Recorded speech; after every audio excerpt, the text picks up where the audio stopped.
For this multimodal argument, I decided that my topic was going to be about Overwatch, specifically how the lore in the community is often overlooked and kind of thrown to the side.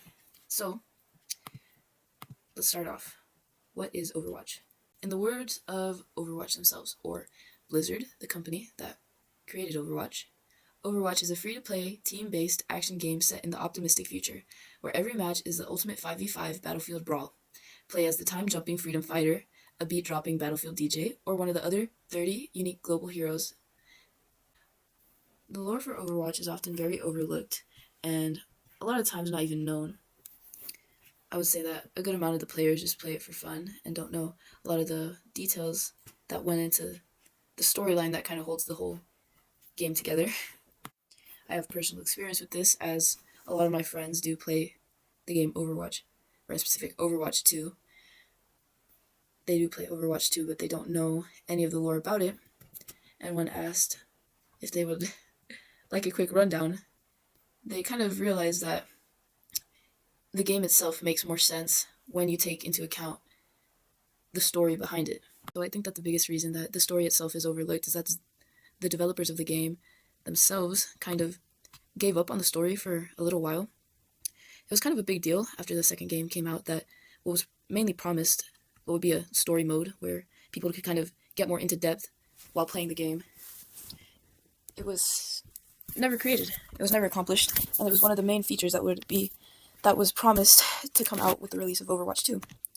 So I could say that a good amount of the players that don't really care, have an interest in it, that disinterest can kind of be blamed on the company and their lack of creativity and kind of drive to try to make their game better. I believe that's kind of also what made people overlook the story of it.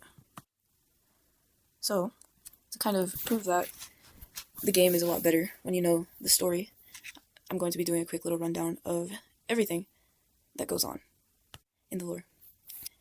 So this is going to be very summarized, very quick. I am going to try to fill in what some people don't. So, okay. To start out, Overwatch. Overwatch is a story about war, artificial intelligence, and a divided world. It was created by Blizzard Entertainment, and it mainly explores the topic of humans versus Omnics. Now you might be asking, what are Omnics? Omnics are basically robots. Robots that were created for economic stability and labor. They were mass-produced to help humanity, and eventually, these places, these omniums, which were the factories that produced these Omnics, the manufacturer for it, Omnia Corporation, was dissolved due to fraud, and the omniums were shut down and left unmonitored. The real chaos starts when the Omnics start turning hostile. This was all due to the influence of these things called God programs, or AI gods, depending on what you want to call them. They were highly advanced, powerful artificial intelligence that seized control of the automated factoring facilities. So, basically, these God programs were AI that had power that was beyond a lot of people's control. Especially at the time, nobody thought that the AI would turn back on them. So, one of the most significant figures, or AI gods, was Anubis. This was a rogue AI that initiated the global conflict known as the Omnic Crisis.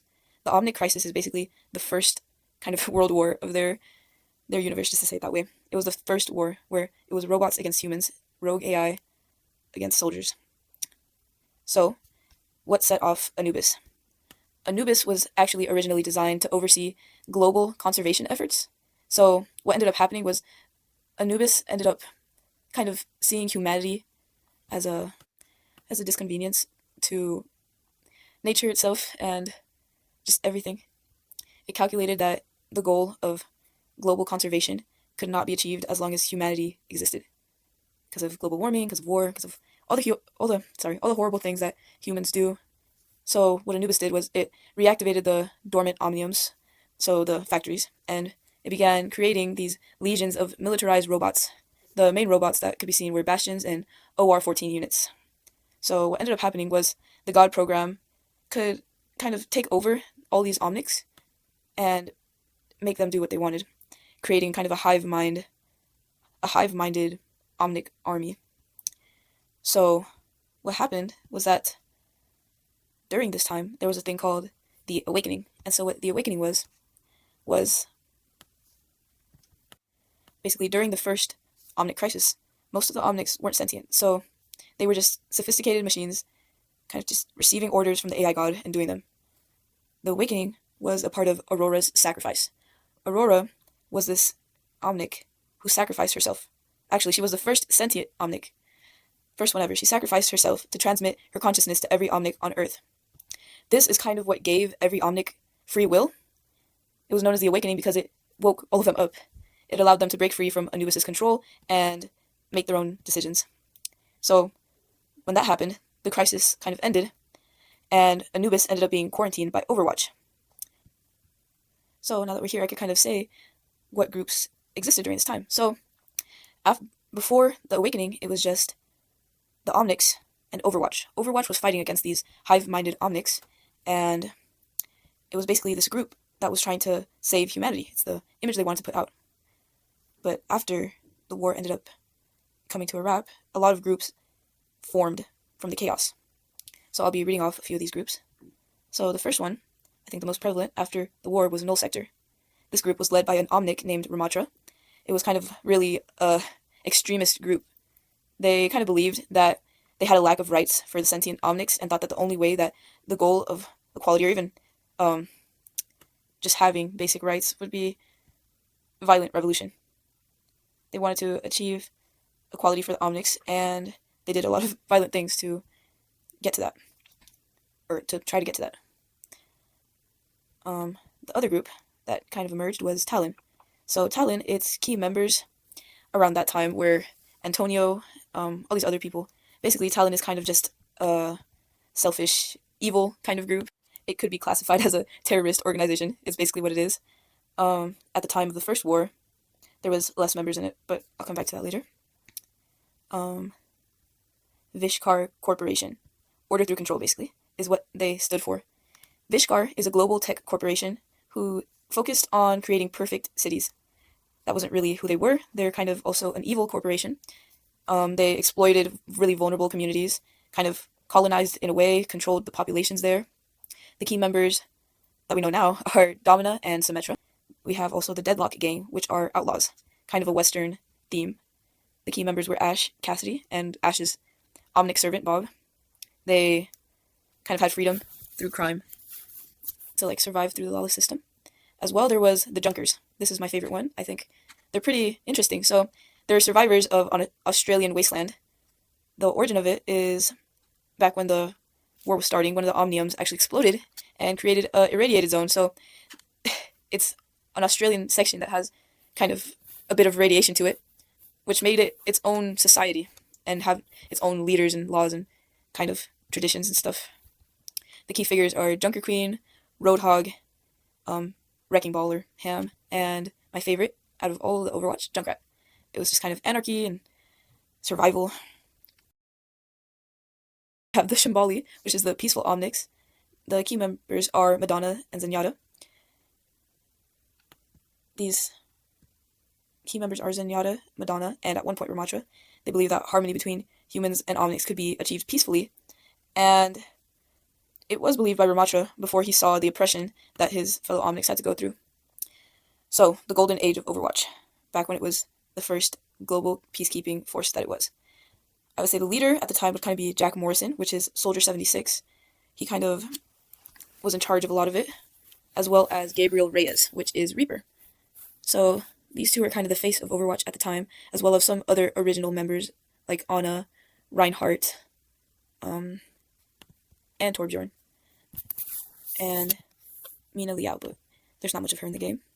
So these members were kind of what kept the Omnics at bay, kept humanity alive. They were seen as a really kind of heroic group who was just in it for the sake of humankind, but it did have a fall when internal conflict and corruption was exposed. The public trust that they had in Overwatch when they last saw them as heroes kind of went away because of the corruption. They ended up finding out about the secret division called Blackwatch, which was basically a group that conducted unethical, secretive operations. After the public found out about this, they kind of couldn't rely on Overwatch anymore in the same way they did before. As well, there was a HQ explosion, which was between Morrison and Reyes. They caused them to disappear. At the time, the public thought that they were dead, and Overwatch ended up disbanding because of all this drama. So, what ended up happening was that after all this, a bunch of other heroes and villains ended up kind of coming up, and Overwatch ended up being regrouped. Although it was regrouped illegally, they did do it for the sake of the public interest and humanity, while now not only fighting kind of the evil groups, as you could say it, they were also dealing with internal conflict too in the new lore. Let's just say it this way, a bunch of new heroes were recruited in Overwatch's recall, which was done by Winston. But as well, there was a lot of villains. So, what are the recent lore and fan theories? As of recently, there was a lot of changes in Talon and Overwatch. What Talon originally was, it was led by Antonio. This man was kind of running this sort of mob organization, I guess. I guess you could also call it a terrorist organization. But he was the leader of it, and the faction of Overwatch that was talked about before, Blackwatch, the one that made the public lose their trust in them, one of the members, which was Gabriel Reyes, or Reaper, ended up killing Antonio. That way, leaving Talon without an actual leader, I guess. So in result of this, a man called Doomfist ended up stepping up into the missing seat, into the empty seat, and becoming the leader of Talon. When he was leading Talon, it was kind of without motive. His whole point to all the violence was that his actions contribute to creating a conflict and making the world stronger. So he believed that strength could only come from conflict. He was just genuinely kind of a terrorist, not in any sense where he would attack masses, but he loved violence. He thought strength came through violence. And he led Talon, which was now a lot of members of Blackwatch, into a lot of evil things. So all the members that were in Blackwatch, which was, or most of them, which was Moira, Widowmaker, Reaper, Sombra, mostly, those were who were in that group now. So now we have the disbandment of Blackwatch, sort of, that went into Talon. So what ended up happening was Antonio's daughter, whose name is Antonio's daughter, who goes by Vendetta, wanted to take back the throne of Talon. So she ended up killing Doomfist and successfully regaining the title and making moves with different groups like the Junkers in the name of her father's legacy. She forwardly attacked Overwatch, causing their headquarters once again to kind of catch on fire. It was just a big horrible fight. Right now it's kind of where we're at in the lore, where she wants to kind of just be a successor to her father's legacy and lead the organization into the right direction, basically. So now fan conspiracies. The main conspiracy that I've seen is about this thing called the Eye. So it is believed that this kind of secret Illuminati type of organization is controlling everything, controlling the world, kind of had a hand in pushing for the war, controlling Talon, controlling all the industries, the Russian industries, and it's just a supreme entity that is probably even kind of unvertically controlling Overwatch in a way too. So it could be seen as a stylized eye logo, which can also be seen in one of the new characters that are named Emre. So the character named Emre is linked to the conspiracy as he has the eye logo on his chest, and he kind of appears to be under the influence of the entity as he goes through these sort of short phases where he loses his memory and acts as a cold-hearted killer, not having any recollection of what he did recently, of any of the harm that he did while he was kind of blacked out. So it's believed that the Eye is actually a sentient god AI, similar to Anubis or some of the other entities, and that it's orchestrating a second omnic crisis, or I guess a third, and it's orchestrating a sort of major second omnic crisis, or I suppose a third. I guess if you count the Russian attack, it would be a third, but it's sort of orchestrating a third omnic crisis. The Iris connection, some believe that it's worshipped by the Shambhali monks. It's kind of believed that it's a secret society, and it pulled the strings to everything that led up to where it is now, starting from even the first war maybe. And the reason why I also believe that the Overwatch lore is significant, besides this kind of giant story world where everything just comes together, is the individual stories.